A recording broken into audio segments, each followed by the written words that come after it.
السلام عليكم ورحمة الله وبركاته.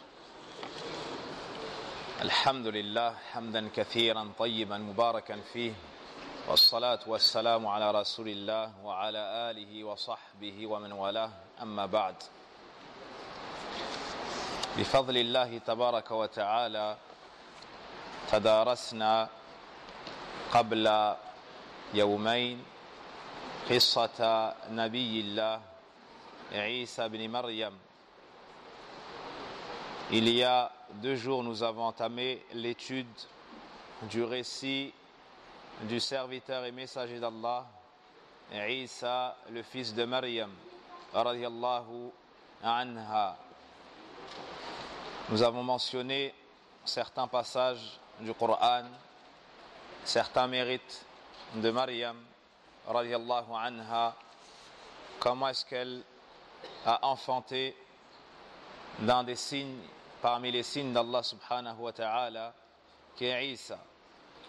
On a vu qu'Allah tabaraka wa ta'ala a préféré Maryam, ibnatu Imran, radiyallahu anha, à beaucoup parmi ses serviteurs, et que c'est une des meilleures femmes au monde, elle, ainsi que Asiya, l'épouse de Pharaon, tout comme Khadija, Aïcha, les épouses du prophète alayhi salatu wassalam, ainsi que Fatima, la fille du prophète Mohammed sallallahu alayhi wa sallam. Et avant de poursuivre, je vous pose une question. Quel est le point commun entre Maryam et Asiya? On a étudié dans le hadith que le prophète alayhi salatu wassalam les a mentionnés parmi les meilleures des femmes au monde et celles qui ont atteint une perfection humaine. Quel est le point commun entre Maryam, la fille de Imran, et Asiya, l'épouse de Pharaon? Qui vous connaît un point commun évident entre les deux? Non. Elles ont élevé un prophète. C'est ce que tu as dit. Jazakallahu khayran, hadha huwa. Toutes deux ont élevé un messager d'Allah min ulil azmi min ar-rusul. Asiya a élevé Moussa alayhi salam. Et Maryam, elle a élevé Isa alayhi salam. C'est une de leurs qualités qui leur a valu par la grâce d'Allah Azza wa Jal d'être parmi les meilleures femmes au monde. Allah subhanahu wa ta'ala fait ses éloges dans plusieurs versets du Coran. On en a mentionné certains la fois passée. Aussi, parmi ses particularités, c'est-à-dire Maryam radiyallahu anha, le fait que ce soit le seul nom de femme mentionné dans tout le Coran. C'est le seul nom de femme mentionné dans tout le Coran. Par exemple, à Asiya, on nous dit Imra'atu Fir'aun, on nous dit l'épouse de Pharaon. Une des épouses de Moussa et sa sœur, on n'a pas mentionné leur prénom. Aïcha a été mentionnée dans le Coran, mais pas par son prénom. Al-Mujadila a été mentionné dans le Coran, mais pas par son prénom. Or que Maryam, radiyallahu anha, Allah Azza wa Jalla l'a mentionné dans le Coran, pour l'innocenté de ce dont l'ont accusé certains parmi Banu Israël.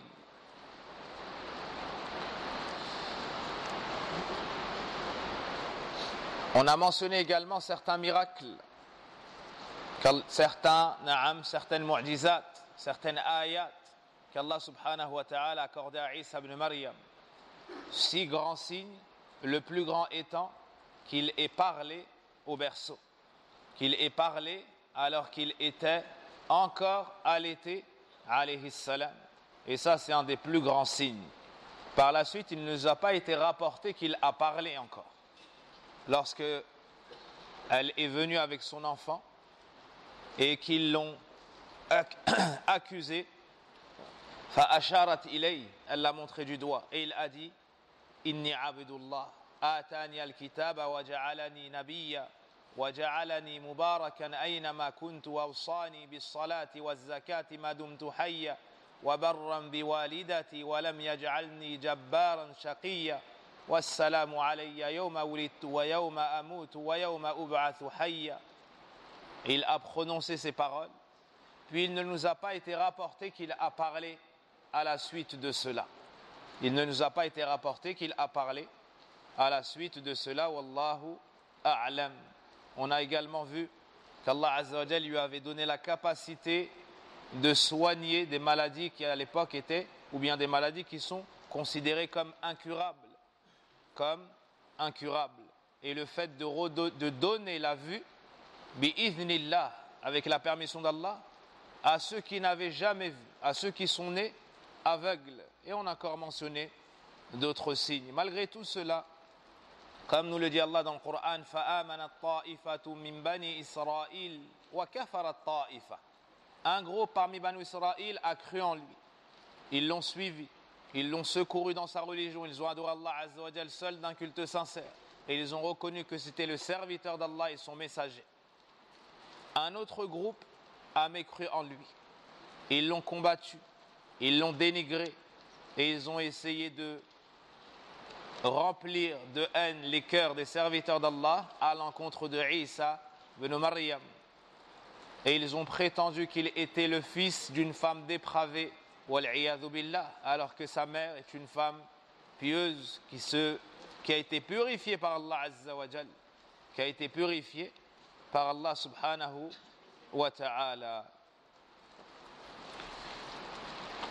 Ils ont donc comploté contre Isa. Nous sommes arrêtés ici, on va reprendre à ce passage. Ils ont donc comploté contre Isa. Quelle était la da'wa de Isa ibn Maryam? À quoi est-ce qu'il appelait? Il avait le même prêche que les prophètes et messagers avant lui. De Nuh alayhi salam jusqu'à Moussa alayhi salam. Leur prêche à tous, et par la suite Isa et Muhammad sallallahu alayhi wa sallam, n'était autre qu'inviter les gens à adorer Allah seul d'un culte sincère et à se désavouer du droit à l'adoration pour tout autre que Allah. Allah nous dit dans le Coran وَلَقَدْ بَعَثْنَا فِي كُلِّ أُمَّةٍ رَسُولًا أَنِ اعْبُدُوا اللَّهَ وَاجْتَنِبُوا الطَّاغُوتَ. Et nous avons envoyé dans chaque communauté un messager pour leur dire n'adorez qu'Allah et éloignez-vous du Tarout. Dans Souratul Anbiya, وَمَا أَرْسَلْنَا مِنْ قَبْلِكَ مِنْ رَسُولٍ إِلَّا نُوحِي إِلَيْهِ أَنَّهُ لَا إِلَهَ إِلَّا أَنَا فَاعْبُدُونِ. Et nous n'avons pas envoyé de messager avant toi, si ce n'est en lui révélant nulle divinité n'est digne d'être adorée. Adorez-moi donc. Voici le prêche sur lequel était également Isa. Et on trouve parmi ces paroles particulières wa inna Allah, et certes Allah, Rabbi est mon Seigneur, wa rabbukum et le vôtre, fa'budu, adorez-le donc, c'est-à-dire seul d'un culte sincère, sans jamais rien lui associer. Voici le prêche de Isa ibn Maryam alayhi assalam. On a également mentionné que Yom al-Qiyamah, il se désavouera de ceux qui l'ont adoré en dehors d'Allah subhanahu wa ta'ala, et l'humiliation tombera sur ceux qui l'ont pris en divinité avec Allah tabaraka wa ta'ala, lui ainsi que sa noble mère Maryam radiyallahu anha. Le livre avec lequel il a appelé Banu Israël à l'islam est, comme vous le savez, Al-Injil. Sachez également que les évangiles ont été par la suite falsifiés. Ils ont été par la suite falsifiés. Et au jour d'aujourd'hui, na'am, ils disent qu'il y a plus d'une cinquantaine, si ce n'est une centaine, d'évangiles. Na'am, tous différents les uns des autres. Donc ils ont été falsifiés. Seul le Coran a été préservé par Allah subhanahu wa ta'ala. Parmi ce à quoi appeler Isa alayhi salam, il a appelé à al-amru bil ma'ruf wa nahyu 'anil munkar. Il a appelé il a encouragé les gens, il a ordonné aux gens, dès lors qu'ils voient une mauvaise chose, de la réprimander, de la blâmer, d'appeler les gens à délaisser le mal, appeler les gens à délaisser le politisme, à délaisser les mauvais comportements. Et dès lors qu'ils ont connaissance d'une bonne action, inviter les gens à cette bonne action. Ça, c'était le prêche de Isa et des autres prophètes avant lui et après lui. C'est-à-dire d'appeler les gens au bien, avec preuve, et les encourager par la mention de la description du paradis, et avertir les gens contre le mal, et leur faire peur des conséquences du mal, comme la mention de la description de l'enfer. Et les gens de son peuple, beaucoup d'entre eux n'ont pas adhéré à ce message. Et beaucoup d'entre eux s'entraidaient dans le haram sans se blâmer. Alors Isa alayhi salam les a maudits. Isa alayhi salam les a maudits. Comme c'est venu dans le Coran, Allah subhanahu wa ta'ala nous dit Lu'ina alladhina kafaru min bani Israël ala lisani Daoud wa Isa ibn Maryam. Allah azza wa jalla nous montre qu'ils ont été maudits sur la langue de Daoud et de Isa le fils de Maryam. Dhalika bima asaw wa kanu ya'tadun. Cela car ils désobéissaient et ils transgressaient. Kanu la yatanahawun an munkarin fa'alu. Ils ne s'interdisaient pas mutuellement le mal qu'ils faisaient. C'est-à-dire que lorsque l'un d'entre eux faisait du haram, son ami ne lui disait pas crains Allah, délaisse cela, c'est haram. Non, et ils restaient amis. Ils se fréquentaient malgré le haram dans lequel l'autre se trouvait. Ou bien il le voyait sur un péché, il lui disait arrête. Le lendemain, il le revoyait sur le même péché, ça ne l'empêchait pas de manger avec lui et de le fréquenter. Et ici, c'est une grande menace qu'on nous adresse. C'est que si on voit le haram se propager, si on voit le haram en public, et qu'on n'intervient pas, et qu'on ne conseille pas, et qu'on n'appelle pas à la voie droite, alors on sera concerné par ce verset. On sera concerné par ce verset et d'autres. Le fait de se taire sur le mal qui se propage, c'est haram. C'est haram. Et le fait de ne pas appeler ce que nous avons sous notre responsabilité au bien, pareillement c'est haram. Allah nous dit kanu la yatanahawun an munkarin fa'alu la bi'sa ma kanu yaf'alun. Lorsque l'un d'entre eux voyait une personne dans le haram, elle lui disait une fois, puis une autre fois elle le laissait. Par la suite, ça ne l'empêchait pas de le prendre comme ami proche. Non, tu dois aimer pour Allah et détester pour Allah. Tu dois évaluer les gens selon leur piété. Celui qui emprunte le chemin d'Allah subhanahu wa ta'ala, c'est ton allié, ton bien-aimé. Et celui qui se détourne du chemin d'Allah subhanahu wa ta'ala, alors tu te comportes envers lui en conséquence. Tu te comportes comme lui en conséquence. Quant au fait de faire les liens selon la couleur, selon le nom de famille, selon l'origine, selon la richesse, selon la qualité sociale, l'islam n'est pas venu avec tout cela. L'islam ne nous est pas venu avec tout cela.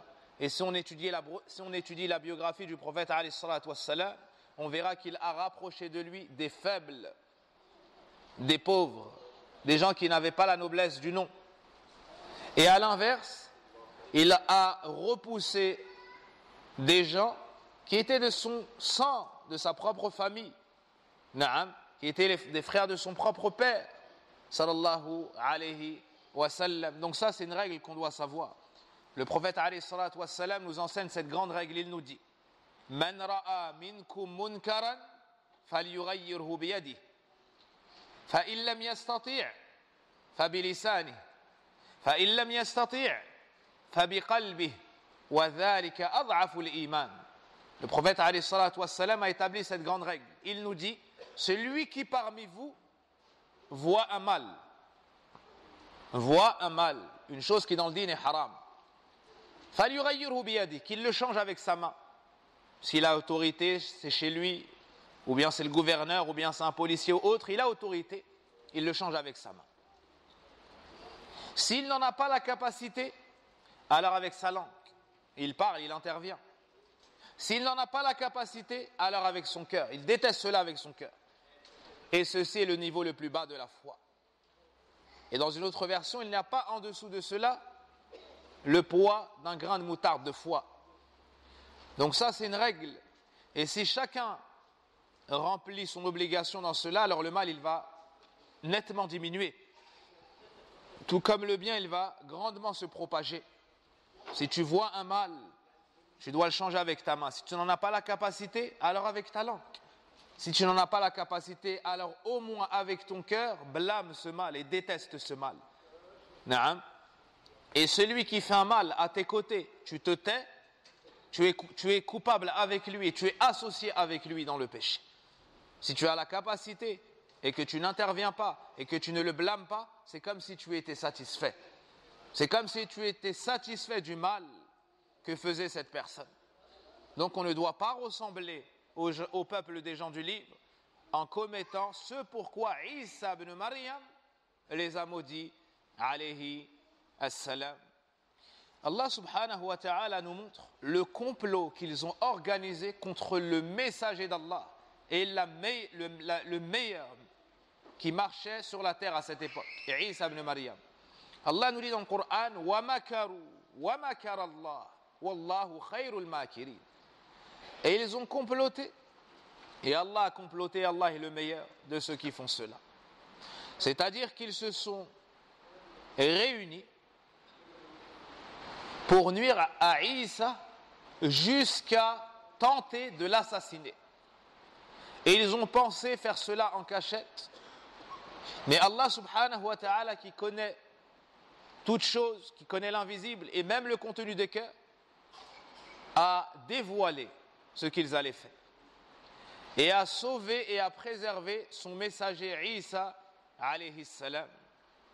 Ibn Kathir rahimahullah ta'ala nous explique cela et nous dit ils ont voulu son mal et ils ont voulu le crucifier, l'assassiner. Ils sont donc partis voir le roi de l'époque. Ils se sont donc rendus auprès du roi de l'époque et ils ont rempli son cœur d'aversion et d'inimitié à l'égard de Isa en lui disant qu'il s'est égaré et qu'il appelle ton peuple à l'égarement et qu'il divise entre le père et l'enfant. Et ils ont menti sur Isa et ils ont dit qu'il était le fils d'une femme de la rue ou d'une dépravée. Alors le roi s'est mis en colère. Il s'est mis en colère et a ordonné à ce qu'on arrête, qu'on attrape Isa et qu'on le mette hors portée de nuire et qu'on l'assassine.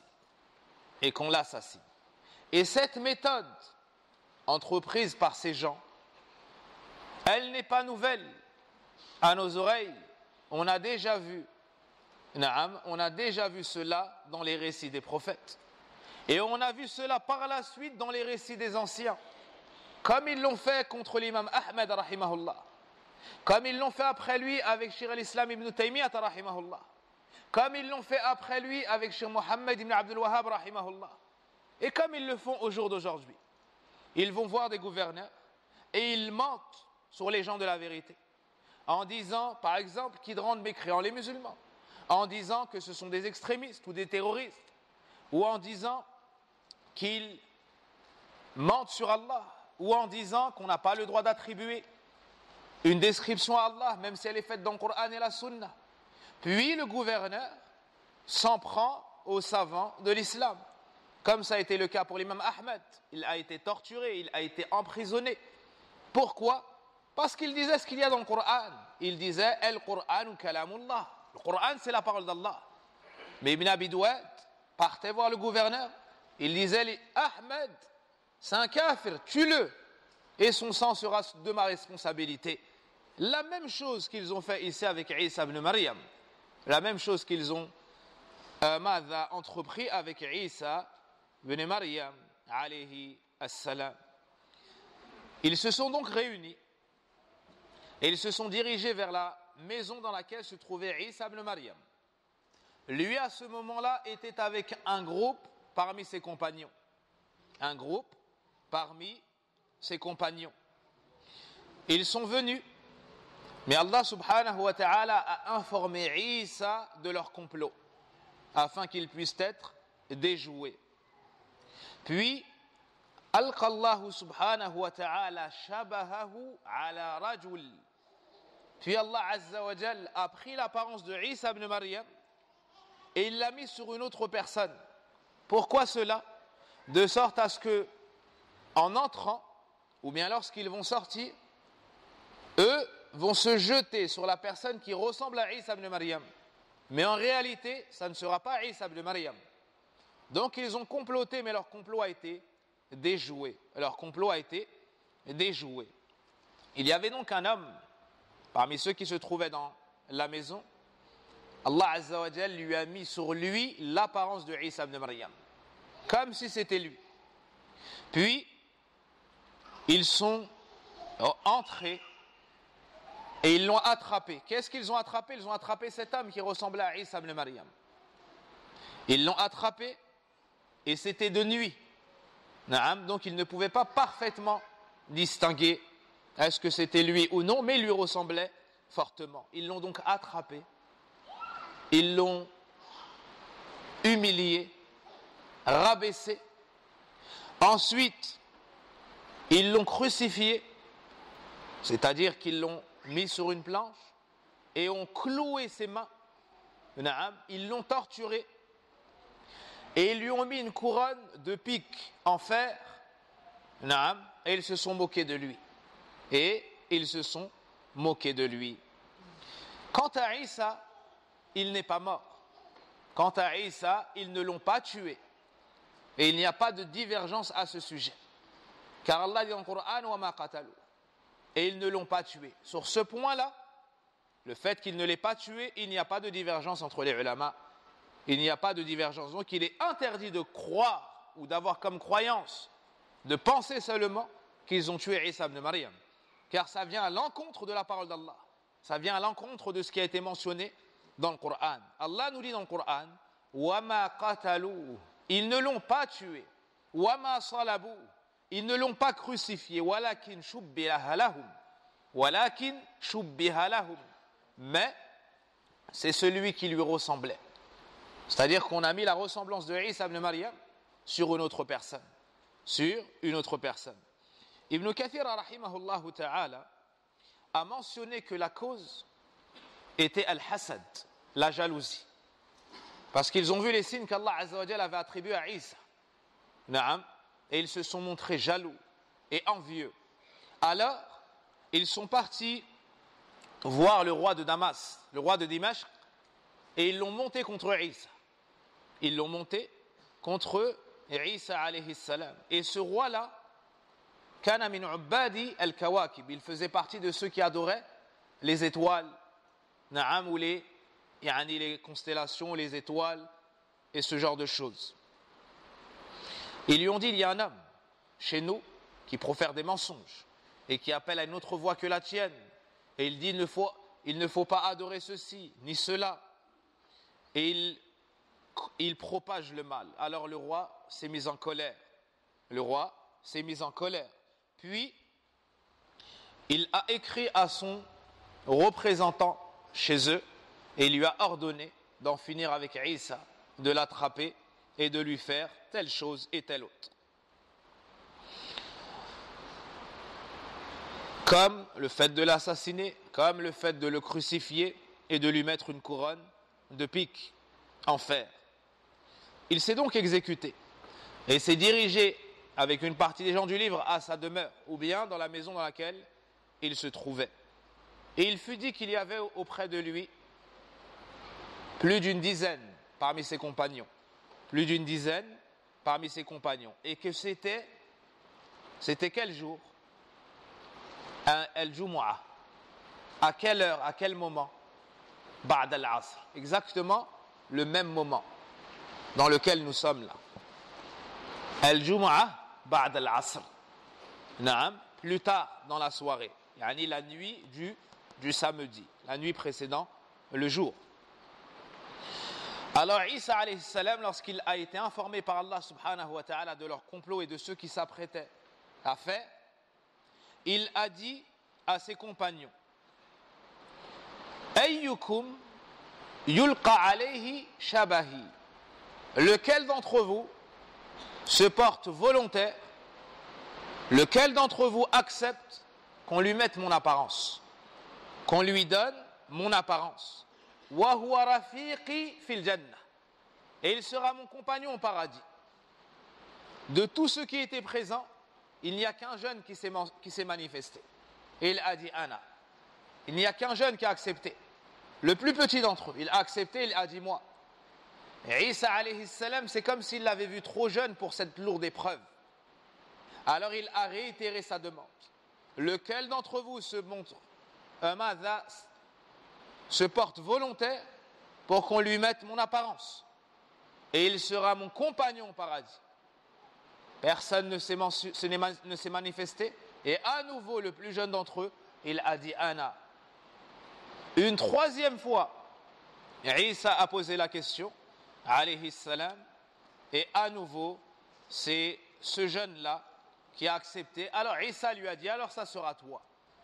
Naam, Isa alayhi salam a dit, alors ça sera toi. Puis Allah subhanahu wa ta'ala lui a ouvert comme une brèche, comme une lucarne dans la maison par laquelle il allait le sauver.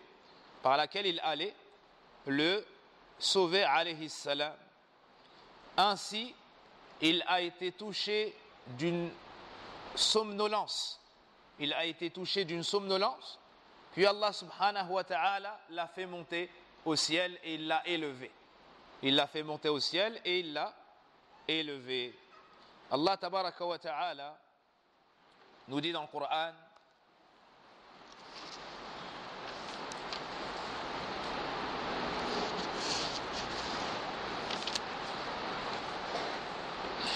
وإذ قال الله يا عيسى إني متوفيك ورافعك إلي ومطهرك من الذين كفروا وجاعل الذين اتبعوك فوق الذين كفروا إلى يوم القيامة ثم إلي مرجعكم فأحكم بينكم فيما كنتم فيه تختلفون. Et rappelle-toi quand Allah dit au Isa, qu'ils traduisent par Jésus, je vais mettre fin à ta vie terrestre, t'élever vers moi, te débarrasser de ceux qui n'ont pas cru et mettre jusqu'au jour de la résurrection ceux qui te suivent au-dessus de ceux qui ne croient pas.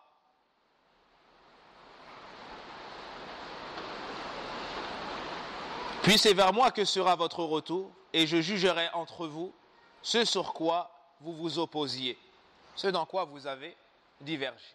Ici Allah subhanahu wa ta'ala nous montre qu'il a élevé Isa au ciel.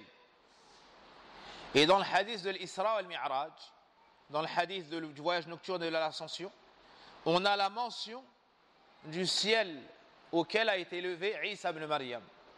Lorsque le prophète alayhi salatu wassalam est monté, il a rencontré combien de prophètes? Naam? Combien de prophètes est-ce qu'il a rencontré? Qui a dit 7? C'est la fatigue, c'est le jeûne. Combien de prophètes il a rencontré? 7? Combien? 5? 8?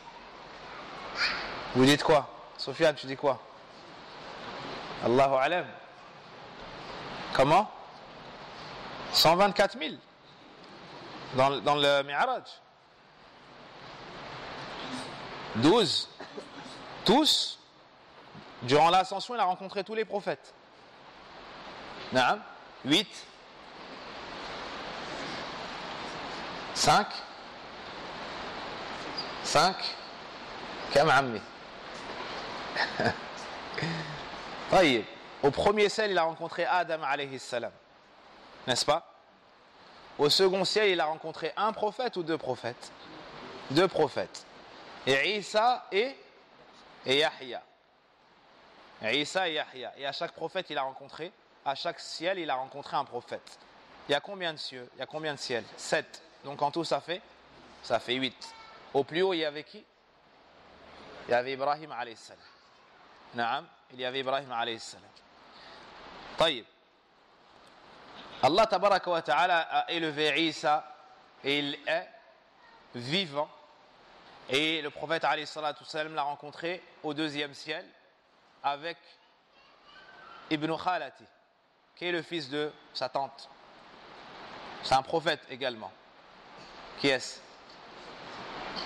Naam. Yahya. Naam. Yahya. Yahya, c'est le fils de qui? De Zacharia. Et Zacharia était marié avec la sœur de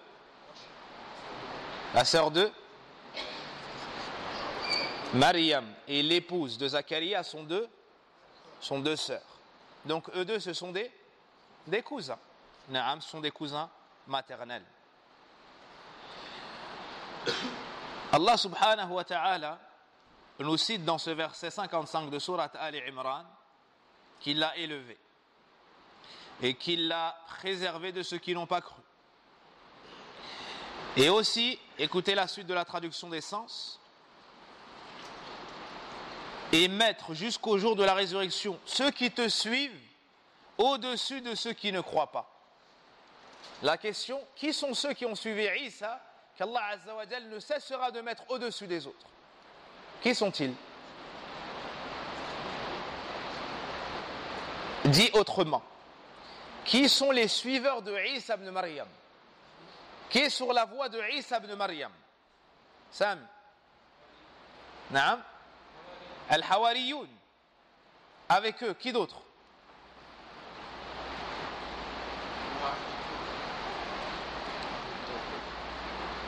Man ya'tini bil jawab. La communauté du prophète. Quel prophète? Muhammad sallallahu alayhi wa sallam.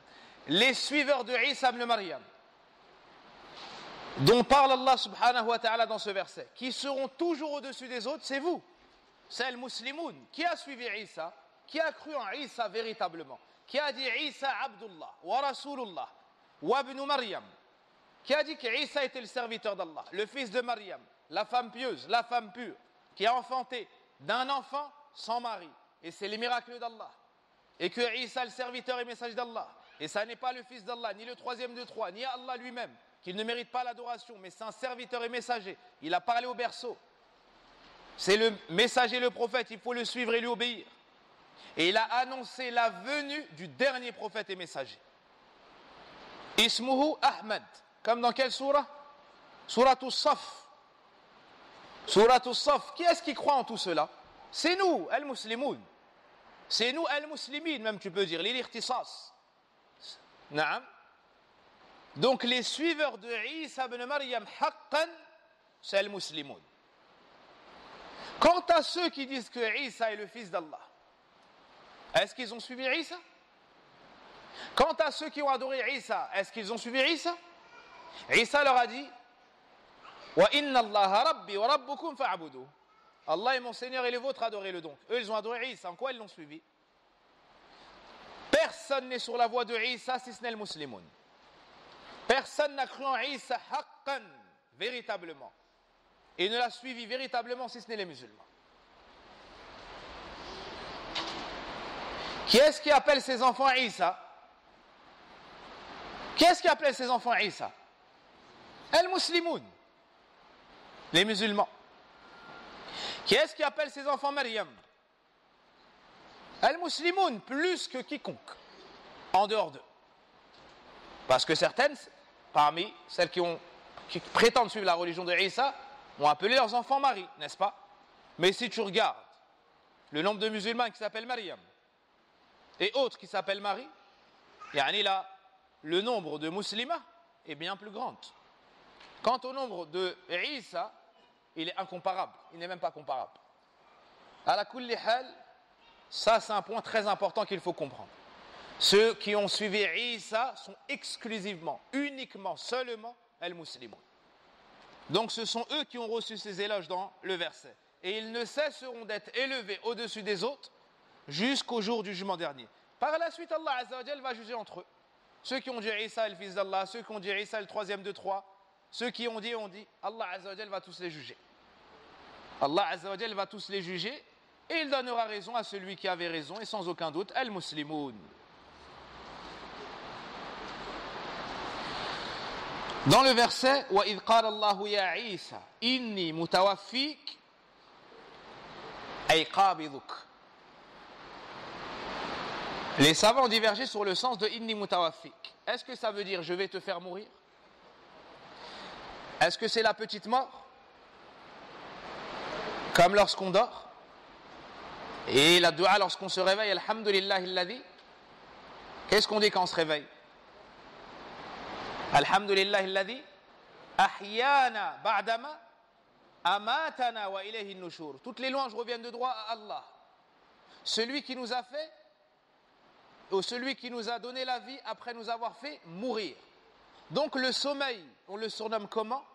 La petite mort. Le sommeil, on le surnomme la petite mort. Allah yatawaffa al-anfus. Allah Azza wa Jal, il fait mourir. Même durant notre sommeil. C'est la petite mort. Ça, c'est un premier avis. Le fait de dire qu'on a donné la petite mort à Isa. Mais l'avis prépondérant est de dire, comme l'ont expliqué les ulama, inni mutawaffik ay qabiduk. Ça veut dire, en langue arabe, je vais te prendre. Je vais te prendre. Donc Allah Azza wa Jal a pris Isa et il l'a élevé. Tu dis tawaffaytu hisabi, j'ai pris mon compte. J'ai récupéré mon compte. Donc le sens ici, c'est qu'Allah Azza wa Jal l'a pris et il l'a élevé. Il l'a élevé au ciel comme nous l'avons vu. Il est élevé au deuxième ciel. Il est élevé au deuxième ciel. Le ciel qu'on voit, c'est le ciel de ce bas monde, c'est le premier. Et il y en a 7 superposés. Et au-dessus, c'est donc le deuxième. Ils sont donc rentrés, ou bien lorsqu'ils sont sortis, ils ont attrapé celui qui ressemblait à Isa. Et ils l'ont torturé, ils l'ont crucifié, et ils l'ont mis en public. Ils l'ont mis en public. Et les suiveurs de Isa, est-ce qu'ils ont cru en cela? Non. Eux savaient qu'Allah subhanahu wa ta'ala l'avait élevé et que celui qui avait été torturé, assassiné, crucifié n'était qu'une personne qui lui ressemblait, non pas Isa lui-même alayhi salam. Allah nous dit même wa innal ladhina ikhtalafu fihi la fi shakk wa innal ladhina ikhtalafu fihi la fi shakkin min. Et ceux qui ont divergé à son sujet sont eux-mêmes dans le doute. Ma lahum bihi min ilm illa ittiba'a dhann. Ils n'ont pas la certitude, ils n'ont pas de science, si ce n'est le suivi des soupçons. Wa ma qataluhu yaqina. Et ne l'ont pas tué en réalité, ou bien ne l'ont pas tué en étant sûr que c'était Isa ibn Maryam. Et ils ne l'ont pas tué en étant sûr que c'était Isa ibn Maryam. Et Isa ibn Maryam est un des plus grands signes parmi les signes de la fin du monde. La fin du monde aura lieu. Wa inna sa'ata la'atiyah. Il n'y a aucun doute qu'il y aura la fin du monde. Mais Allah Azza wa Jal, de par sa sagesse, a mis des signes précurseurs. Et ces signes-là se divisent en deux. Il y a les grands signes de la fin du monde. Ces 10 grands signes, lorsqu'un va sortir, tous les autres vont suivre. À l'image d'un bracelet de perles lorsque tu le craques. Lorsque la première perle tombe, tout le reste tombe. Puis, et avant cela, il y a les petits signes. Quels sont les petits signes? Par exemple, l'envoi du prophète Mohammed sallallahu alayhi wa sallam, c'est un signe de la fin du monde.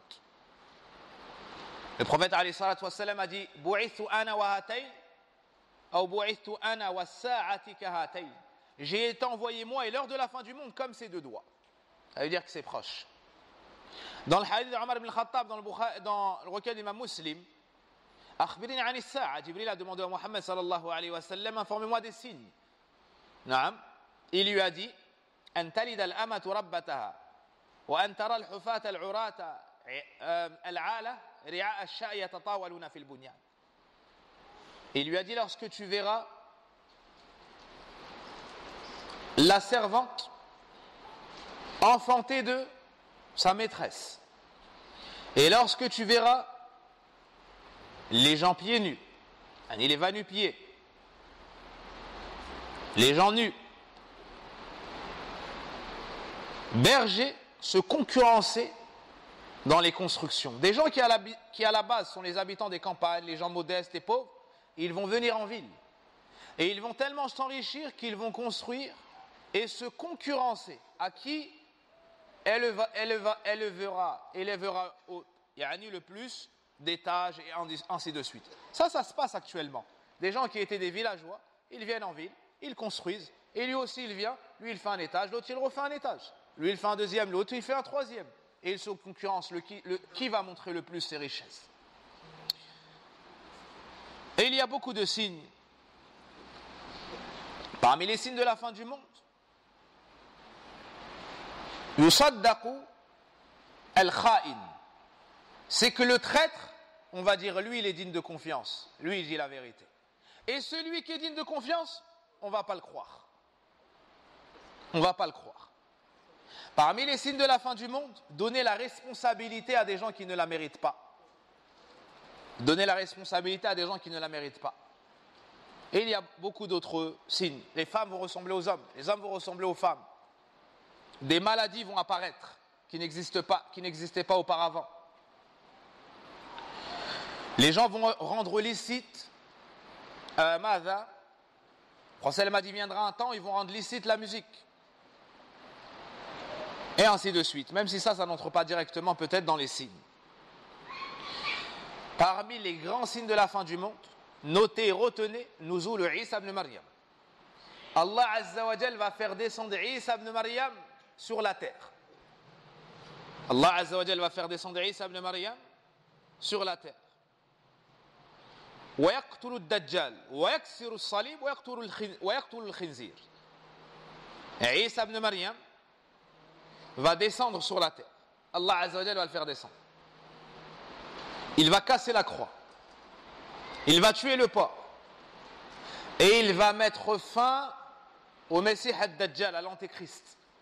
Le faux Messie, ou je ne sais pas comment il l'appelle en français. Dans le recueil de l'imam Muslim, dans le Bukhari et dans d'autres livres, on trouve plusieurs hadiths qui mentionnent la descente de Isa et qui mentionnent la sortie de Ya'juj et Ma'juj.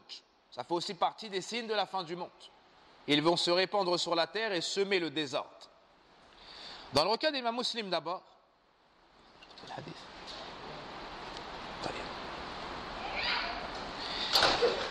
إذا بعث الله المسيح ابن مريم فينزل عند المنارة البيضاء شرقية دمشق بين مهرودتين واضعا كفيه على أجنحة ملكين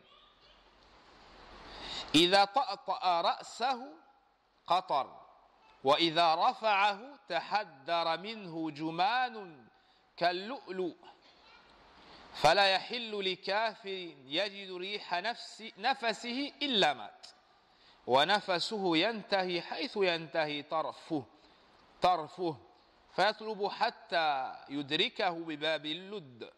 Le fils de Maryam, donc dans le hadith d'Abu Huraira dans Sahih Muslim d'abord, le fils de Maryam va descendre pour juger en toute équité.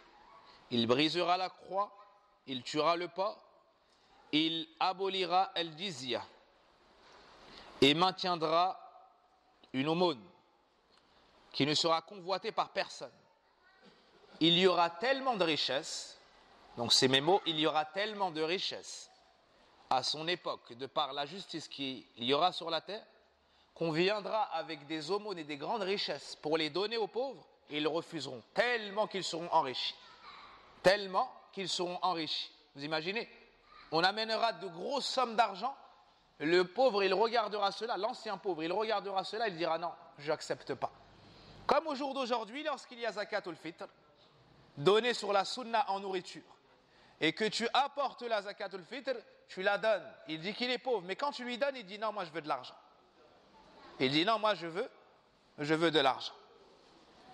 À cette époque-là, tellement qu'il y aura des richesses, on va leur donner énormément d'argent. Ils vont regarder, ils vont dire non, ils vont refuser.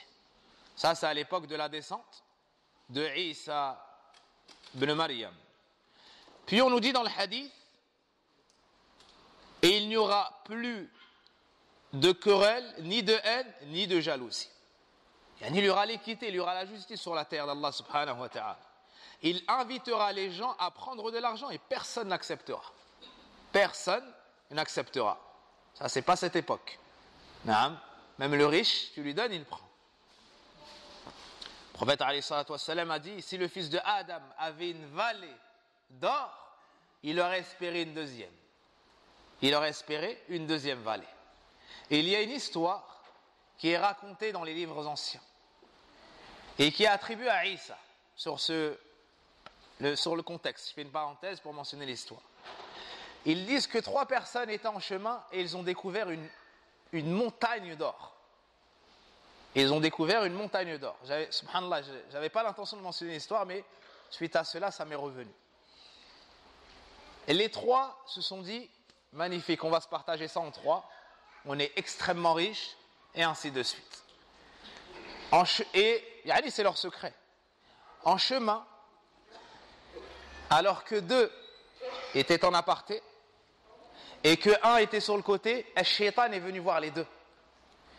Il leur a dit, pourquoi pas vous enrichir encore plus? Et les 2 ont dit, comment?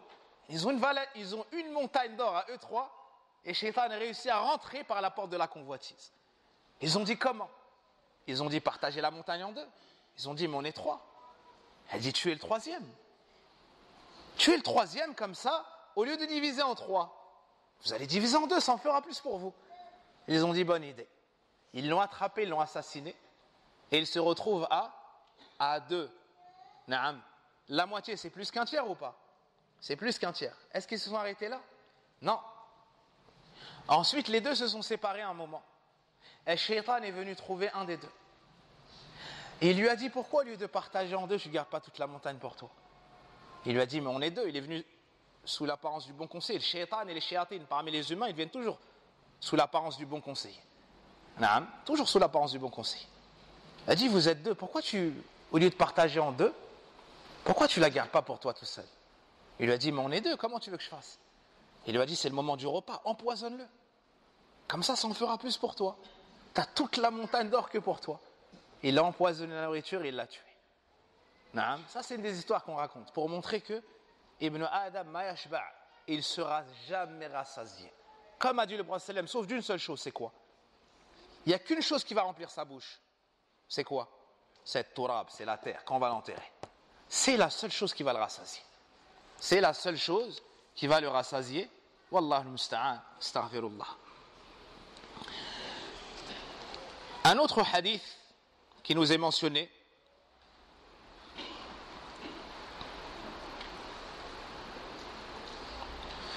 comment serez-vous lorsque Isa ibn Maryam descendra parmi vous et que votre imam sera l'un des vôtres? Le prophète alayhi salatu wassalam s'est adressé à qui?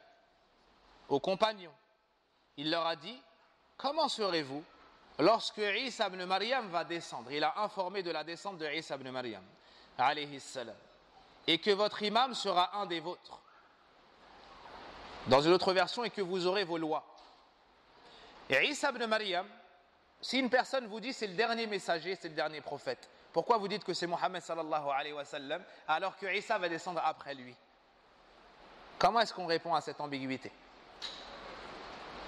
C'est qui le dernier prophète après lequel il n'y aura plus de prophète? Dites-moi.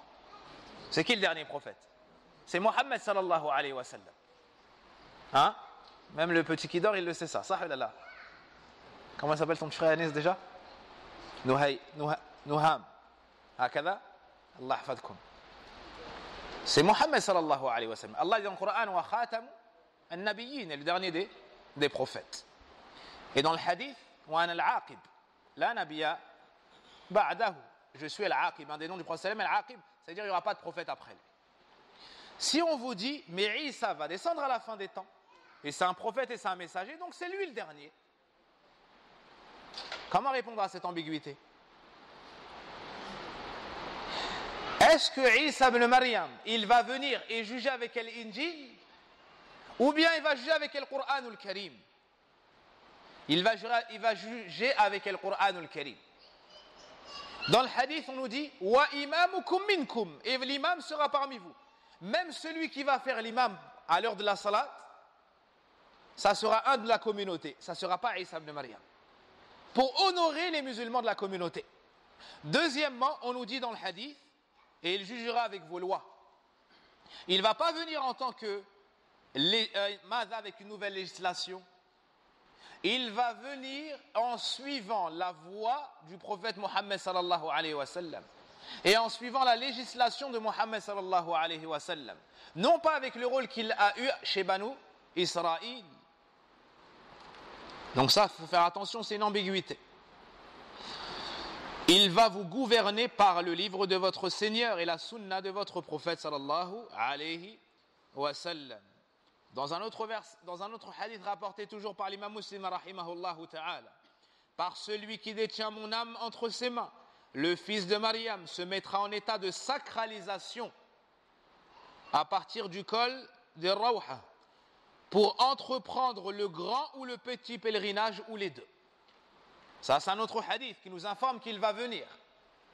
Qu'est-ce qu'il va faire, subhanallah? Le prophète sallam nous dit fayahujj wa ya'tamir. Il va faire le hajj et il va faire al-umrah.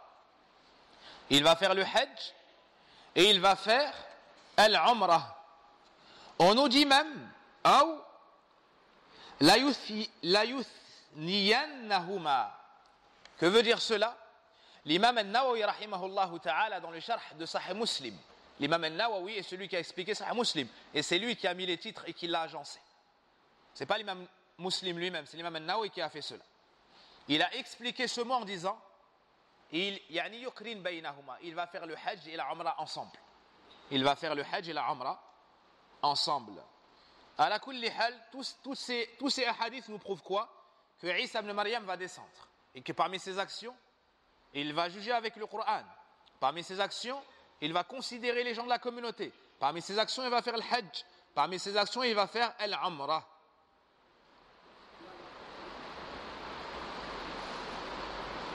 Cheikh Al-Albani rahimahullah ta'ala a lui aussi dans Silsila il a aussi authentifié certains hadiths. Ce que nous avons mentionné ici nous suffit. Pour finir,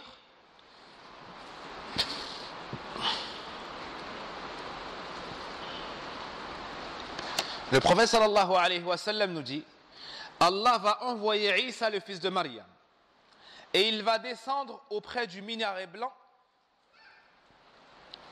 sur le côté de Dimashq. Et ce minaret blanc, les historiens ont dit qu'il a été construit par les chrétiens. Qu'il a été construit à l'époque, si mes souvenirs sont bons, en l'an 4 après l'Hégire, à Dimashq, par les chrétiens eux-mêmes.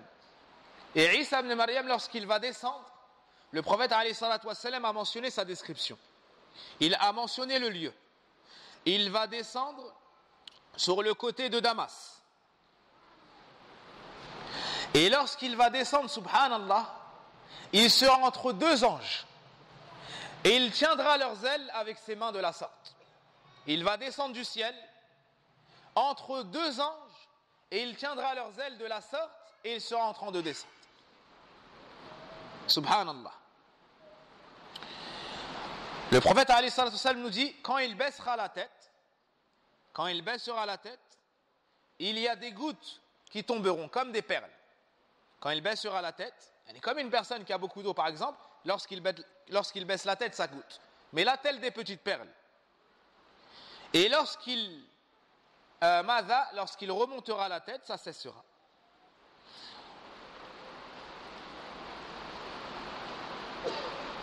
Puis le prophète alayhi salatu wassalam nous dit que Isa, de par sa respiration, son souffle va se propager. Et toute personne qui n'est pas croyante, qui va sentir son souffle, va mourir. Toute personne qui n'est pas croyante, qui sentira le souffle de Isa, va mourir sur place. Le prophète alayhi salatu wassalam ajoute que sa respiration atteindra sa portée de vue. Sa respiration atteindra l'horizon, sa portée de vue. Puis Isa ibn Maryam va se lancer à la recherche de Al-Masih ad-Dajjal. Qu'est-ce qu'on remarque entre les deux? Les deux sont surnommés comment? Al-Masih. Le premier, c'est le Messie Isa ibn Maryam. Le second, c'est le Messie Ad-Dajjal. Ça veut dire quoi, Ad-Dajjal, en arabe? Ad-Dajjal, c'est quoi? C'est le kadhib, mais plus que ça encore. Plus que ça. Si une personne ment une fois, tu dis elle a menti. S'il ment souvent, tu dis c'est un menteur.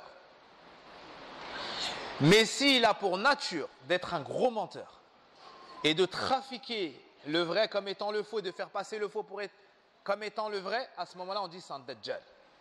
Par exemple, comment est-ce qu'on dit? Les charlatans. Les charlatans. Les faux sorciers qui arnaquent les gens. Ça s'appelle du Dajjal. Ils trompent les gens, ça s'appelle Ad-Dajjal. Ad-Dajjal, lui, c'est un grand menteur. Il va prétendre être Allah subhanahu wa ta'ala. Et on va lui donner des signes pour égarer les gens ou bien tenter les gens. Il va prendre un homme devant lui. Il va le couper en deux. Puis il va lui redonner la vie en apparence devant les gens. Il va dire, je suis Allah. Je donne la mort, je donne la vie. Il va ordonner à la pluie de tomber, elle va tomber. Et il aura de grands signes. Alors beaucoup vont le suivre. Mais entre ses yeux, sur son front, il y aura écrit Kafir. Dans une autre version, Kaf, Fa, Ra. Donc il y aura écrit sur son front mécréant. Tout le monde pourra le lire, parmi les croyants seulement. Qu'il soit lettré ou non. Qu'il sache lire ou non. Tout le monde pourra le lire. À partir du moment où la personne sera croyante, elle pourra voir cela. Ça, c'est pour l'explication d'Ad-Dajjal.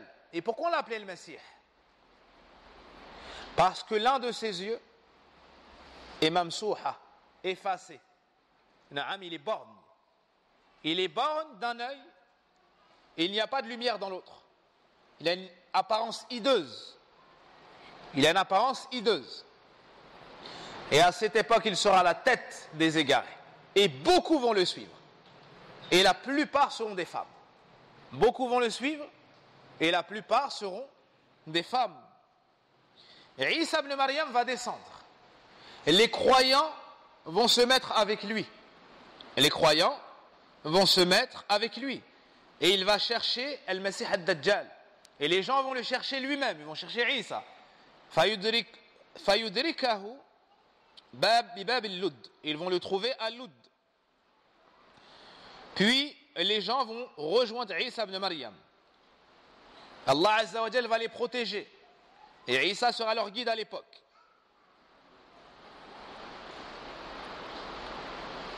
Puis Isa alayhi salam va leur mentionner des textes. Il va leur rappeler le paradis. Et il va leur mentionner les hauts degrés du paradis. Et alors qu'il sera ainsi, dans cet état en train de leur parler du paradis et autres, Allah Azza wa Jal va lui faire savoir, il va faire savoir à Isa, إذ أوحى الله إلى عيسى أني قد أخرجت عبادا لي. Allah Azza wa Jal va informer Isa qu'il a fait sortir certains de ses serviteurs. Qui sont ces serviteurs? Une des plus grosses fitnas sur la terre. Qui sont-ils? Naam. Ya'juj wa Ma'juj. Le peuple de Gog et Magog. Le peuple de Gog et Magog.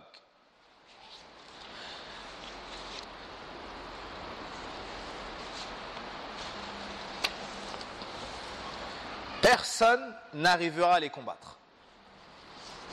Ils sont indénombrables. Ils sont tellement nombreux, écoutez bien, qu'ils vont parcourir la terre et ils vont semer le désordre sur la terre. Ce sont des enfants de Adam. Ils auront donc besoin de boire et de manger. Ils vont passer sur des rivières entières. Écoutez bien. Les premiers vont passer, ils vont boire. Quand les derniers vont passer, ils vont dire, c'est bizarre, on dirait qu'il y avait un point d'eau ici. Allahu Akbar. Tellement qu'ils sont nombreux, quand les derniers vont passer, le coin d'eau, la rivière entière ne sera qu'un souvenir.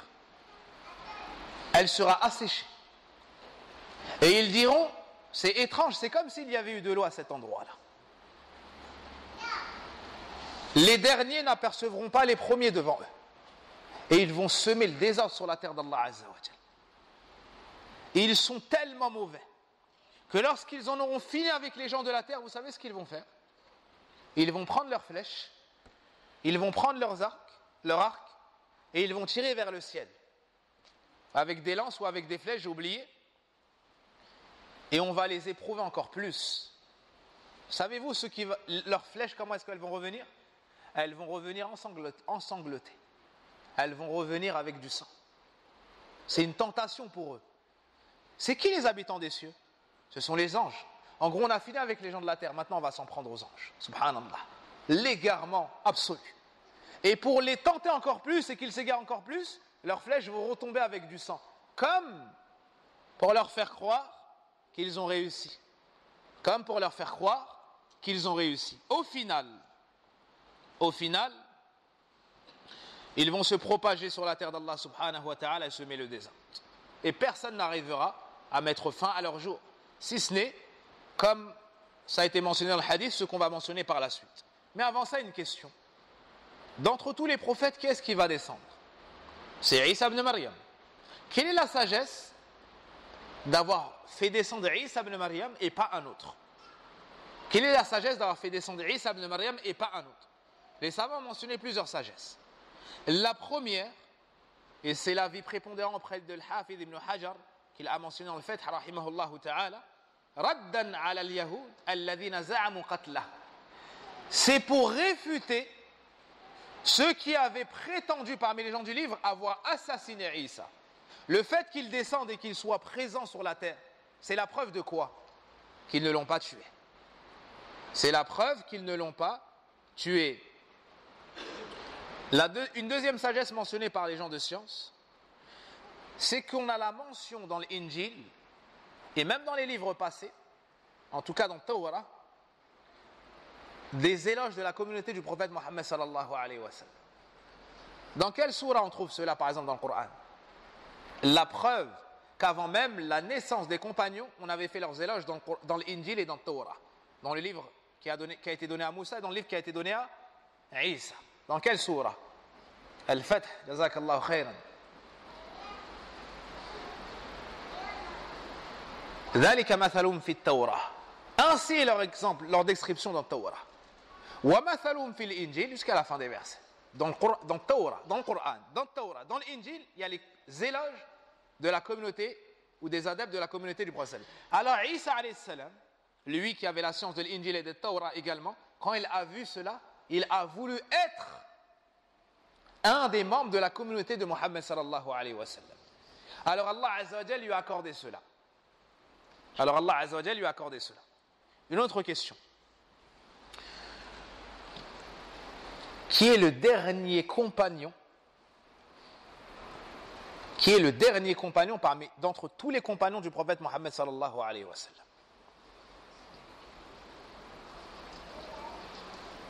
Qui est le dernier compagnon mort à Al-Medina?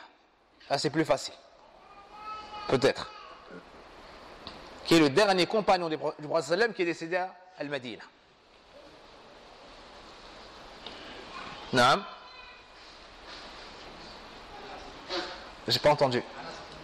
Anas ibn Malik? Non. Anas ibn Malik, il a vécu très longtemps. Le prophète lui a fait dua. Et de par la baraka de sa dua, qui était qu'Allah Azza wa Jal allonge sa vie, qu'il lui donne beaucoup de richesses et beaucoup de descendance, il a enterré de ses propres mains près d'une centaine de ses enfants. Et il a vécu plus de 100 ans, et c'était le seul dont les palmiers poussaient 2 fois dans l'année, alors que ça pousse une fois. Il récoltait les fruits à 2 reprises. Mais à Médine, qui est le dernier qui est décédé à Médine? Al-Medina. Naam. Isa? Non. La descente de Isa, moi je vous ai dit que c'était à Médine peut-être? Si j'ai dit ça, c'est une erreur de ma part. Il va descendre fi Dimashq. Naam. At-Tufayl. Allahumma barik. At-Tufayl. Radiyallahu anhu. C'est le dernier qui est décédé à Al-Medina, comme a dit Ibn Athaymin rahimahullah ta'ala. Maintenant, une question. D'entre tous les compagnons du prophète, lequel est le dernier qui va décéder? Ou plutôt, lequel est le dernier? de ses compagnons, sans parler de décès. Lequel est le dernier des compagnons du prophète alayhi salatu wassalam? Un compagnon étant, la définition d'un compagnon c'est quoi? Man laqiya Rasulallah sallallahu alayhi wa sallam ou man laqiya an-nabiy sallallahu alayhi wa sallam mu'minan bih wa mata ala dhalik. La définition d'un compagnon c'est ça. Celui qui a rencontré le prophète alayhi salatu wassalam en ayant cru en lui, c'est-à-dire lors de la rencontre, et étant décédé sur cela, sur la foi. Vous avez compris? Ça, c'est la définition d'un compagnon. Donc, qui est le dernier des compagnons? Naam, Isa alayhi salam. Certains savants disent que c'est Isa alayhi salam. Pourquoi? Parce que Isa, il va descendre après, yani à la fin des temps. Et tous les sahaba sont décédés depuis longtemps, ça. Mais il manque une condition. Donc, il a cru au prophète sallam et il est mort après les autres parmi les sahaba. Mais est-ce qu'il l'a rencontré? Il faut qu'il l'ait rencontré pour qu'on dise que c'est un sahabi. Est-ce que vous vous dites qu'il l'a rencontré? Oui, il l'a rencontré quand? Dans l'Isra al-Mi'raj. Naam. Lors de l'ascension, il l'a rencontré. Naam. Ça, c'est un des avis parmi les avis des savants, c'est une devinette. Ala kulli hal. Et Isa ibn Maryam a voulu être dans cette communauté. Quand il va descendre sur la terre, combien de temps il va rester? On avait posé cette question. Est-ce que vous avez trouvé la réponse? Est-ce que vous avez trouvé la réponse? Combien de temps Isa alayhi salam va rester? Il y a deux hadiths, entre autres, il y a deux hadiths. Le premier hadith, c'est le hadith d'Abdullah ibn Amr ibn al-As radiyallahu anhuma. Il est dans le recueil de l'imam Muslim. Le second hadith, il est dans le recueil de l'imam Ahmed. Et les deux sont authentiques. Et la mention n'est pas la même. Donc il y a une réponse avec ad-dalil. Il y a 2 jours, il y a un frère qui avait répondu. Est-ce qu'il est présent? Le frère qui avait répondu, je lui avais demandé de dalil. Il a dit, il a entendu dans un cours, un frère le dire. Taïb, t'as la réponse? T'as trouvé la réponse? Tfaddal.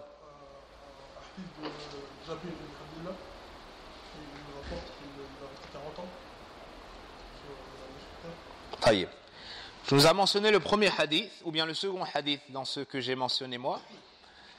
Il nous est dit, donc dans le recueil de l'imam Ahmed, le hadith Jabir ibn Abdullah radiyallahu anhuma, yabqa 40 sana. Yabqa 40 sana. Thumma yatawaffa. Il restera 40 ans, puis il va mourir et les musulmans vont prier sur lui. Il restera 40 ans, puis il va mourir et les musulmans prieront sur lui. Est-ce que l'un d'entre vous a poussé les recherches et a trouvé autre chose? T'as la réponse, Akhi? T'as un peu de la réponse?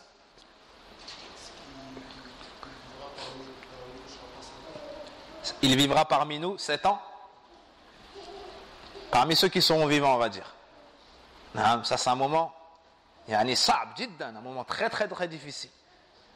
Comme le frère a dit, 7 ans. Ça, c'est le premier hadith. C'est le hadith de l'imam Muslim, rapporté par l'imam Muslim, rahimahullah ta'ala, le hadith de Abdullah ibn Amr ibn al-As. Si mes souvenirs sont bons, le hadith d'Abdullah ibn Amr ibn al-As, radiallahu anhuma. Donc, il restera combien de temps? 40 ans sur la terre ou bien 7 ans? Qu'est-ce que tu dis? Les deux hadiths sont authentiques. Les deux hadiths sont bons. 7 ans ou 40 ans? 7 ans. Il a été élevé à 33 ans. 7 ans plus 33 ans, ça fait 40 ans. Allahumma barak. Même en état de jeune, vous êtes fort en calcul. Donc, l'imam Ibn Kathir, rahimahullah ta'ala, a élucidé ce problème. Il a mentionné les hadiths et il a dit que ça c'était problématique parce qu'on cite 40 et là on cite 7. Sauf, il dit c'est problématique, Allahumma illa, sauf si on fait comme nous a enseigné notre frère. Il dit, si on dit que les 7 ans, si nous disons que les 7 ans sont le temps que reste à Isa, sont le nombre d'années. C'est le nombre d'années que reste à Isa ibn Maryam après sa descente. Après sa descente. Et qu'on ajoute cela aux 33 ans passés de sa vie avant d'avoir été élevé au ciel. Ainsi, les 33 ans plus les 7 années donneront 40 ans et on pourra unir les deux hadiths. Est-ce que c'est compris? Car il est répandu que Isa a été élevé à 33 ans. A été élevé à 33 ans. Wallahu a'lam.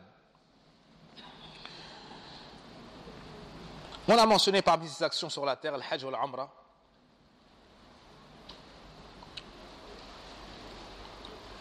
Une question sur le sujet. Est-ce que Isa ibn Maryam se mariera et aura des enfants? Beaucoup posent cette question. Est-ce que Isa ibn Maryam se mariera ou aura des enfants? Un jour, un homme a questionné Cheikh Salah Fawzan une question semblable. Il a dit Allahu a'lam. Puis c'est comme si la question lui avait déplu parce qu'il n'y a pas de jugement religieux à tirer de cela dans l'adoration d'Allah, dans le fait de s'éloigner de l'enfer, de se rapprocher du paradis. Il faut poser d'abord les questions. C'est une éducation. En gros, il faut d'abord demander sur ce qui nous est obligatoire dans la croyance, dans le wudu, dans la prière, dans le siyam, dans le zakat, dans le hajj, dans birrul walidain, et ainsi de suite. Puis, il faut poser des questions desquelles on a besoin vraiment avant de passer aux autres. Puis il a mentionné l'histoire, il a dit un homme a questionné un shir une fois, il lui a dit est-ce que Shaitan, est-ce que Iblis a une épouse et une descendance? Le shir lui a répondu voici un mariage auquel nous n'avons pas assisté. Hein? Voici un mariage auquel nous n'avons pas assisté. Donc pour revenir à notre question, est-ce que Isa alayhi salam se mariera et aura une descendance? Ibn Hajar rahimahullah ta'ala a dit, après étude des textes, je n'ai pas trouvé de preuve sur ça. Ni pour affirmer, ni pour dire oui, ni pour dire non. On peut mentionner un verset qu'il y a dans le Coran. Lorsqu'Allah subhanahu wa ta'ala nous dit وَلَقَدْ أَرْسَلْنَا رُسُلَنَا مِنْ قَبْلِكَ وَجَعَلْنَا لَهُمْ أَزْوَاجًا وَذُرِّيَّةً. Nous avons certes envoyé avant toi nos messagers et nous leur avons donné épouses, nous leur avons donné des épouses et une descendance.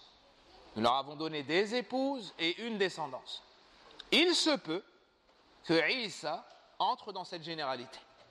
Quant à une preuve particulière, nous n'avons pas de preuve particulière de ce qu'a dit Al-Hafidh ibn Hajar pour nous permettre de dire oui ou de dire non.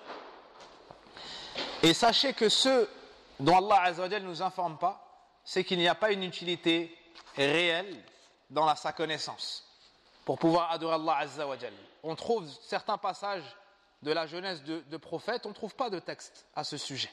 Parce que ce n'est pas ce avec quoi on va adorer Allah subhanahu wa ta'ala directement. Naam.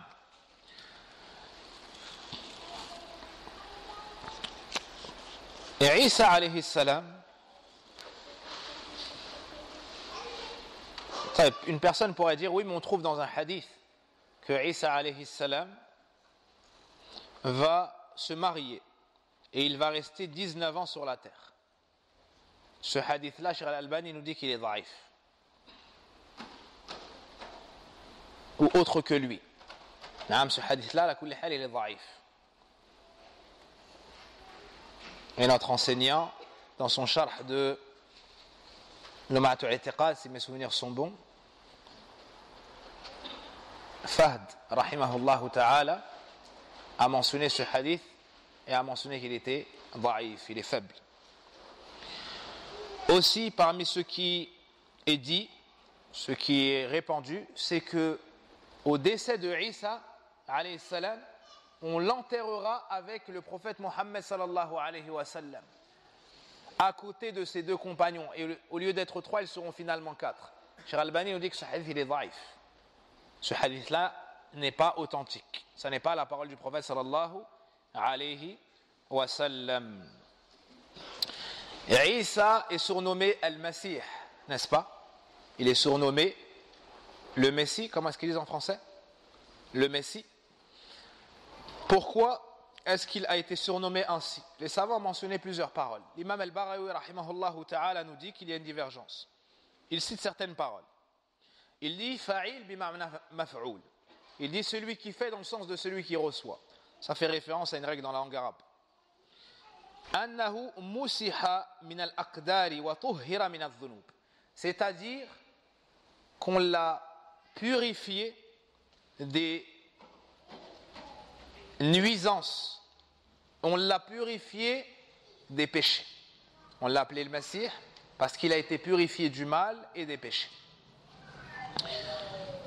Une autre parole, musiha bil baraka.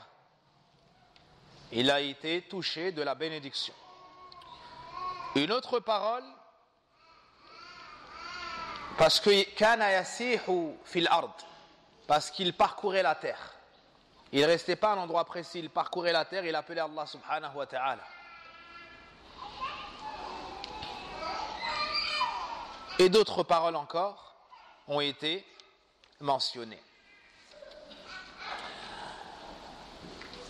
La description de Isa ibn Maryam. Abu Hurayrata radiyallahu anhu rapporte que le prophète sallallahu alayhi wa sallam a dit que Isa était un homme de corpulence moyenne. Était un homme de corpulence moyenne. Et qu'il avait la poitrine large. Arid sadr. Il nous mentionne sa chevelure et sa couleur. Il était blanc et il était très beau. C'est pas le blanc intense et il n'était pas non plus mat, mais c'est le blanc troublé de rouge. C'est le blanc troublé de rouge.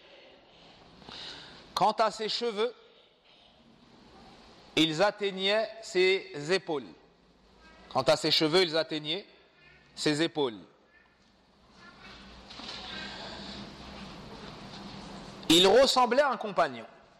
Un des compagnons ressemblait fortement à Isa ibn Maryam. Tout comme des compagnons ressemblaient au prophète Mohammed sallallahu alayhi wa sallam.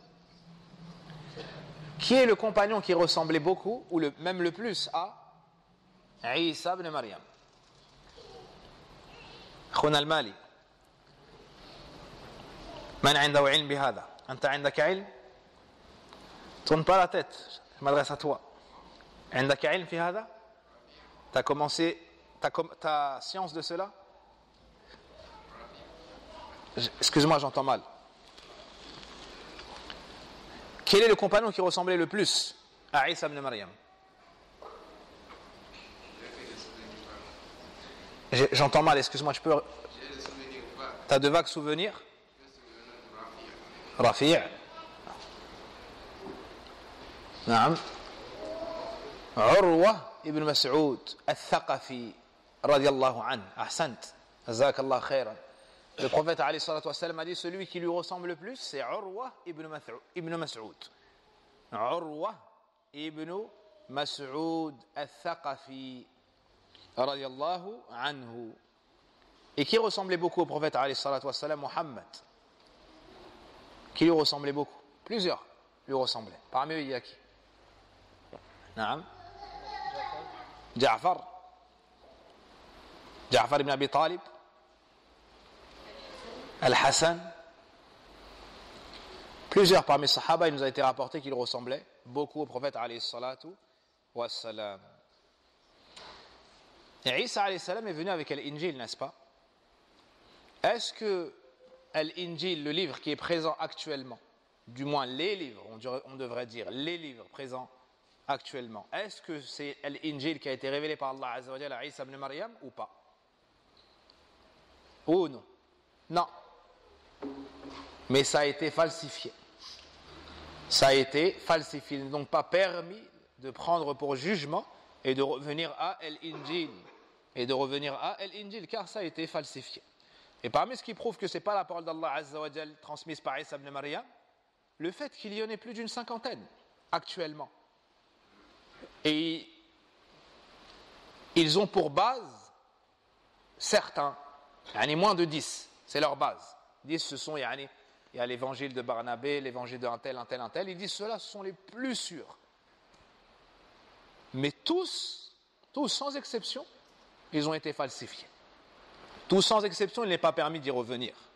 Il n'est pas permis d'y revenir. Un jour, le prophète alayhi salatu wassalam a vu Omar ibn al-Khattab avec des feuillets de la Torah. Et il lui a dit, est-ce que tu as des doutes, ya ibn al-Khattab? Est-ce que tu as des doutes? Yani, tu lis Torah, tu lis pas le Coran? En d'autres termes. Alors que Omar ibn al-Khattab n'a pas de doute, bien évidemment. Puis il lui a dit, Wallahi, écoutez bien, لو كان موسى حيا لما وسعه إلا اتباعي. Si Moussa ibn Imran, le messager d'Allah, avait été vivant, il n'aurait pas eu d'autre choix si ce n'est de me suivre. C'est-à-dire qu'après l'envoi du prophète sallallahu alayhi wa sallam, il n'est pas permis de suivre un autre dîn. L'islam a abrogé, le Coran a abrogé tous les livres passés. Tous les livres passés. Il est muhaymin. Une des plus grandes causes qui a corrompu le dîn de Nasara, ce sont deux hommes qui ont la même appellation. Qui est-il? Qui sont-ils? Boulos. Vous avez entendu parler de cet homme? C'est lui qui a dénaturé le dîn de Nasara. C'est lui qui a changé totalement la religion des Nasara. Vous savez comment est-ce qu'il a fait? Ce n'était pas un chrétien. Il était min Bani Israël. Il faisait partie de Ahlul Kitab, mais ce n'était pas un chrétien. Qu'est-ce qu'il a fait? C'est un des plus grands ennemis de Isa et de l'Hawariyin. Il le combattait, il mentait sur lui, il l'appelait à se dresser contre lui. Et un jour, il a dit désormais, je suis un des suiveurs de Isa. Et je suis un chrétien. Et je suis même à un niveau au-dessus de ça. Je fais partie des awliya. Mais en réalité, c'est un munafiqin. C'est un munafiq. En réalité, c'était un hypocrite. En réalité, c'était un hypocrite. Il est rentré pour mieux détruire de l'intérieur. C'est quoi le plus de mal? Il est porté par celui qui est extérieur à la communauté ou à l'intérieur, au plein milieu de la communauté? Il est dans le masjid. Dites-moi. À l'intérieur, pourquoi? Parce que personne ne se doute. Il prie avec toi et colle ses pieds. Il te dit, Akhi, colle les pieds, c'est la sunna. Naam, comment tu peux le suspecter? Il t'envoie des rappels. En apparence, il a l'islam. Mais dans son qalb, il a le kufr. Dans son qalb, il a le kufr. Allah Azza wa Jalla a parlé d'eux dans le Coran. Au début de Surat al-Baqarah, on a mentionné le double de versets les concernant. Qui commence par وَمِنَ النَّاسِ مَنْ يَقُولُ آمَنَّا بِاللَّهِ وَبِالْيَوْمِ الْآخِرِ وَمَا هُمْ بِمُؤْمِنِينَ. Et parmi les gens, certains disent, nous avons foi en Allah et au jour dernier, mais ils ne sont pas croyants. Ils ne sont pas croyants. إِذَا جَاءَكَ الْمُنَافِقُونَ قَالُوا نَشْهَدُ إِنَّكَ لَرَسُولُ اللَّهِ. Il y a une sourate qui s'appelle les hypocrites. Quand les hypocrites te viennent et disent, nous témoignons que tu es le message d'Allah. Wallahu yashhadu. Wallahu ya'lamu innaka la rasul. Wallahu yashhadu innal munafiqina lakathibun.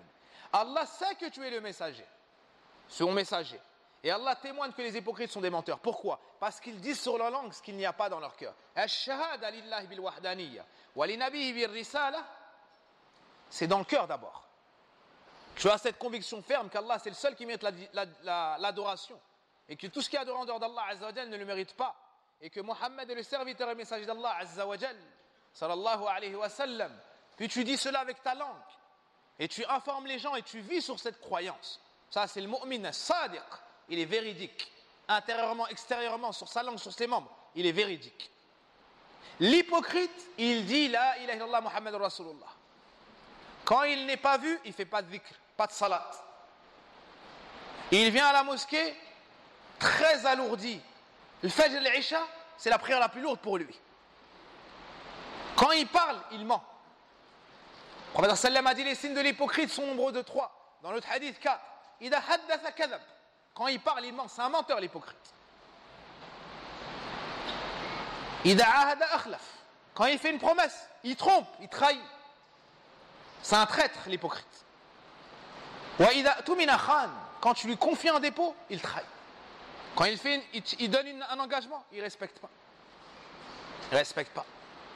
Al-Munafiq, quand le croyant reçoit une bonne nouvelle, un bien, il n'est pas content. Il le jalouse, il n'est pas satisfait que le bien touche la communauté. Et quand la communauté est éprouvée par un malheur, il s'en réjouit.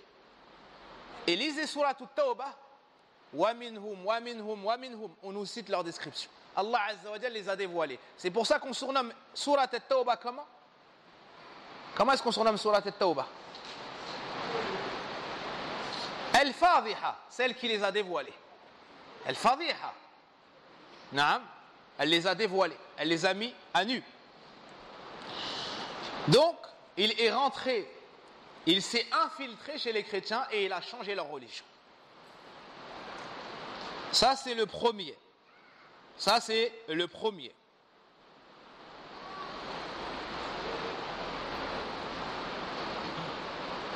Vous savez ce qu'il a dit? Quand les gens lui ont dit, mais toi, tu es le plus grand des ennemis, comment ça se fait que maintenant tu es rentré dans le din, kada, ils l'ont suspecté? Il a dit, parce que j'ai vu Isa, il m'a dit, jusqu'à quand tu vas continuer tes bêtises? Naam. Jusqu'à quand tu vas continuer tes bêtises? Le temps n'est-il pas venu de suivre la vérité? Il a dit donc, j'ai suivi la vérité, c'est Isa en personne. Comme les soufis, les soufis, qu'est-ce qu'ils font? Il y a le Coran, il y a le Sunna devant nous. Lui, il dit non. Il dort le lendemain, il se réveille, il dit, j'ai vu le prophète sallam. Le prophète m'a dit, j'arrête la prière. Le prophète m'a dit que tout est halal pour moi maintenant. Le prophète m'a dit, j'ai plus besoin de jeûner Ramadan. A'udhu billah, kazzaboun. Des menteurs, même en essayant de mentir comme eux, t'arrives pas. Et il va, il dort, le lendemain, il vient, il dit, j'ai fait un rêve. Le prophète alayhi salatu wassalam m'a dit, je paye plus la zakat. Le prophète m'a dit, toutes les femmes de la terre, elles me sont halal. Le prophète m'a dit, la salat, c'est pas pour moi, c'est pour les autres. Et ainsi de suite. Ils font des rêves, c'est des cauchemars en réalité. Shaitan leur vient dans le rêve et il leur dit fais ça, maintenant t'es un wali, t'as plus besoin de prier, la prière c'est pour les faibles. Toi c'est bon, t'as la certitude. Toi t'as la certitude, salat, zakat, siyam, c'est pas pour toi. Halal, haram, il n'y a plus de halal, il n'y a plus de haram pour toi, tout est halal. Ben lui, Bolos, il est venu avec ça. Il a dit que Isa, j'ai vu Isa, et Isa m'a dit, il m'a donné des conseils, il m'a donné des recommandations, alors je me repens, maintenant je suis le meilleur d'entre vous. Et de l'intérieur, il a réussi à détruire. Il est décédé. Donc lui, c'est le premier qui a changé la religion des chrétiens. Mais plus tard, il y a un autre Bolos qui a perverti la religion des chrétiens encore plus. Et qui est venu avec de nouvelles croyances. Celui-ci, le deuxième, est venu au 4e siècle après l'Hégire. Comme a mentionné Ibn Taymiyyah rahimahullah ta'ala. Lui, c'est Boulous al-Shimshati. C'est le premier à avoir évoqué Allahut wa an-Nasut. Et le condensé de la divinité et de l'humain entre Isa et Allah Azza wa Jal. C'est le premier qui a ramené cette aqidah. Au jour d'aujourd'hui, qu'est-ce qui est connu chez eux? C'est aqidah tout tathlith, c'est la Trinité, n'est-ce pas? Ils disent au nom du Père. C'est qui pour eux? C'est Allah Azza wa Jal, a'udhu billah. Ils disent que Isa c'est le fils d'Allah. Ta'ala Allah amma yaquluna 'uluwan kabira. Au nom du Père, ensuite du Fils. C'est qui le Fils pour eux? C'est Isa. Et du Saint-Esprit, c'est qui? C'est Jibril alayhi salam. Ils disent que c'est le condensé. C'est-à-dire que Isa était mi-divinité, mi-humain, mi-fils de Allah, mi-divinité. Ça, c'est lui qui a ramené cette aqidah. Bolos al-Shimshati, c'est lui qui a ramené cette aqidah. Et il a modifié la religion. Qu'est-ce qu'il a fait? Il s'est infiltré. Il s'est infiltré et il a changé son nom. Il a changé son nom et il a dit maintenant je suis avec vous et je suis pieux et kada et kada. Il a même dit il est au niveau des meilleurs compagnons de Isa alayhi assalam. Quel est le jugement de dire que Isa est le fils d'Allah? Premièrement. Deuxièmement, de dire que Isa c'est Allah lui-même. Troisièmement, de dire qu'Allah c'est le troisième de trois. C'est-à-dire, quelle que soit la croyance relative à cela. C'est du kufr akbar. C'est du kufr akbar. Celui qui dit ça, c'est pas musulman. Celui qui dit ça, il n'a pas de part dans l'au-delà. Et c'est du mensonge. C'est du mensonge. Celui qui dit ça, il doit le prouver, il ne pourra pas le prouver. Il doit le prouver, il ne pourra pas le prouver. Allah dit dans le Coran, لقد كفر الذين قالوا إن الله هو المسيح ابن مريم وقال المسيح يا بني إسرائيل اعبدوا الله ربي وربكم إنه من يشرك بالله فقد حرم الله عليه الجنة ومأواه النار وما للظالمين من أنصار. Ont certes mécru ceux qui ont dit Allah est Al-Mesih ibn Maryam. Et le Messie a dit ô enfants d'Israël. Israël, c'est le surnom de qui? Quel prophète? Yaqub. Israël, c'est le surnom de Yaqub. Adorez Allah, mon Seigneur et le vôtre. Certes, celui qui associe Allah, il lui a certes interdit le paradis. Sa destination sera l'enfer et pour les injustes, nul secoureur. Afwan, voici la da'wa de Isa ibn Maryam. Voici ce à quoi a appelé Isa ibn Maryam. Personne n'aura réussi à mettre fin au jour de Dajjal. Puis ils vont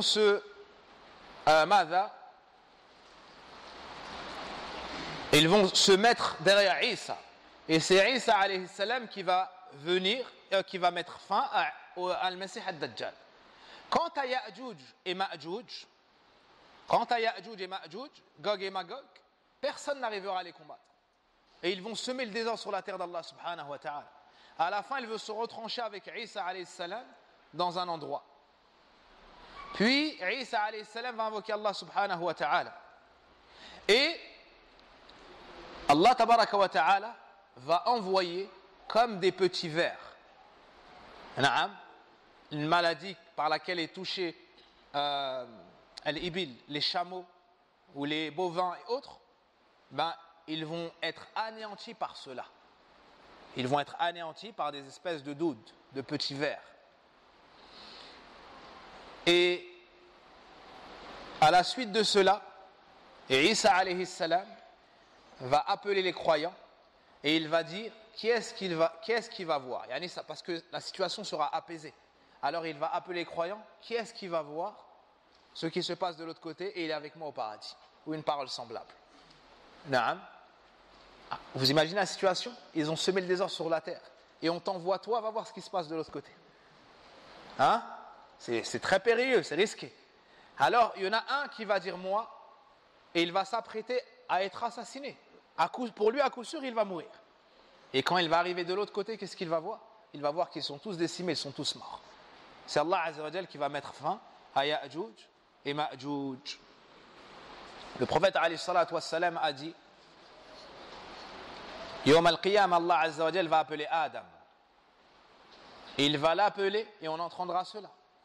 Ya Adam, fais sortir ta part qui va aller en enfer, la part de ta descendance à mettre en enfer. Alors il va dire, et quelle est cette part? Allah Azza wa Jal va lui dire, écoutez bien, min kulli alf, de chaque groupe de 1000 personnes, 999. Allahu Akbar. Allahu Akbar. De chaque 1000 personnes, il y a combien qui rentrent en enfer? 999.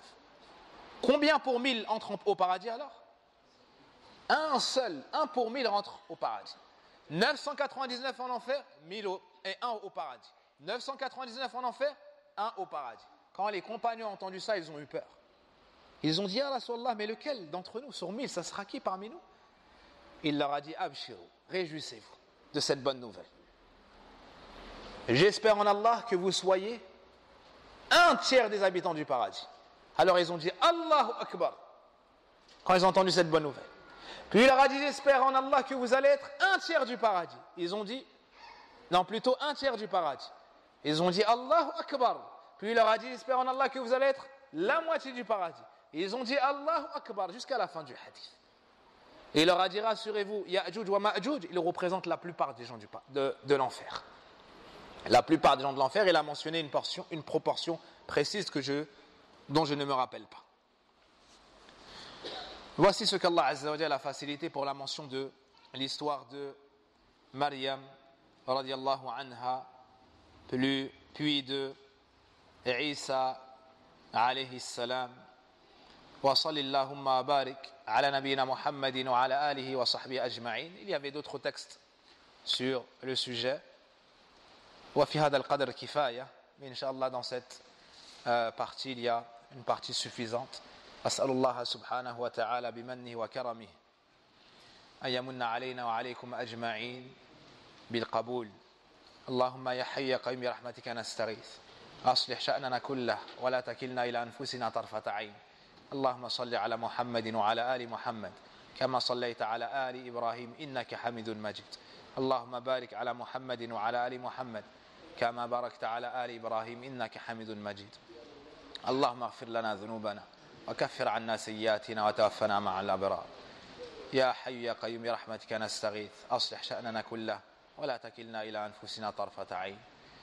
اللهم اغفر لنا ولوالدينا اللهم اغفر لنا ولوالدينا اللهم اغفر لنا ولوالدينا وللمسلمين وللمسلمات وللمؤمنين وللمؤمنات الأحياء منهم والأموات. اللهم تقبل منا صيامنا اللهم تقبل منا صيامنا اللهم تقبل منا صيامنا اللهم تقبل منا صلاتنا اللهم تقبل منا صلاتنا. اللهم عنا على ذكرك شكرك وحسن عبادتك اللهم عنا على ذكرك شكرك وحسن عبادتك. اللهم عنا على تدبر القرآن اللهم عنا على تلاوة القرآن. اللهم تقبل منا اللهم تقبل منا إنك أنت السميع العليم. اللهم ارحمنا اللهم ارحمنا اللهم ارحمنا وارحم آباءنا وأمهاتنا والمسلمين والمسلمات يا رب العالمين إنك أنت أرحم الراحمين. سبحانك اللهم بحمدك أشهد أن لا إله إلا أنت أستغفرك وأتوب إليك والحمد لله الذي بنعمته تتم الصالحات.